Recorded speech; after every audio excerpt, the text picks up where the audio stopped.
मित्रांनो, मी आज शेतामध्ये आहे आणि शेतामध्ये काय केलं मी सकाळी दुपारी येते वेळेस आता आपण शेतामध्ये झोपायला येत असतो. दुपारी येते वेळेस पोळ्या आणल्यानं आता आमच्या आई वडील शेतात राहतात लहान भावामध्ये.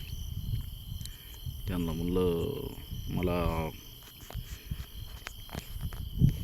काय भाजी करायची काय नाही, मला द्या म्हणलं थोडीफार. आईला म्हणलं आमच्या. पण आईचं प्रेम कसं असतं मित्रांनो बघा, त्यांची तर आमरस केलेलं होता लहान भावाची. तर बघा कोरड्या पापड त्याच्यानंतर रस भजी इतकी नाही दिलं. बघा हे माऊलीचं प्रेम आहे, आईचं प्रेम आहे. असं आईसारखं प्रेम कोणीच जगामध्ये करू शकत नाही मित्रांनो. बघा हे रस किती द्याला आणि भजे बघा, पापड कोडई, पोळ्या तर घरूनच आणल्या होत्या. मी पोळे पण देऊ पण नाही म्हणलं पोळ्या मी आणलेले सोबत. तर मित्रांनो सांगायचं तात्पर्य एकच की या जगामध्ये आईसारखं प्रेम कोणीच करू शकत नाही.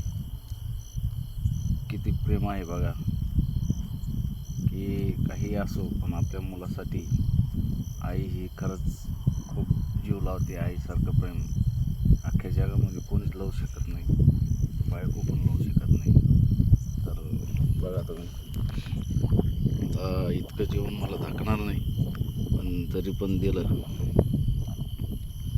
खरंच. फक्त कसं आहे माहिती आहे का, मी व्हिडिओमध्ये पण आईचा व्हिडिओ काढला असतो पण आईला लाज वाटते माझ्या.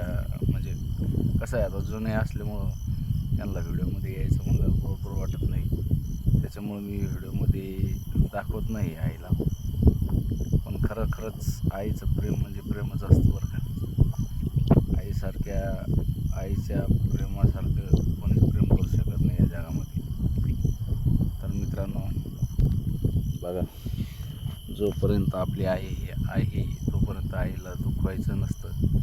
आता आमचं कसं झालं, थोडं होत असतं पण आमच्या आईचं वडिलाचं आपण कधीच अंतर देत नाही. त्यांना अडचणी असतात घरोघरी, पण काही अडचणी अशा असतात ते सांगायचे नसतात.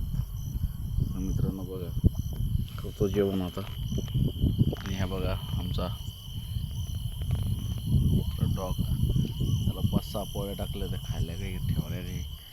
हा चार्जिंगचा लाईट लावलेला इकडं आपण साईडला. आणि आता जेवण करायचं मस्त आणि बघा आराम करायचा. इकडे आपल्या शेळ्या आहेत, शेळ्या दिसणार नाही तुम्हाला. हा बोकड आहे इकडे, हट. हे बघा हा बिटल बोकड बसेल इथं. तर मित्रांनो चला आता मी जेवून घेतो. धन्यवाद, व्हिडिओ शेवटपर्यंत बघा. ओके.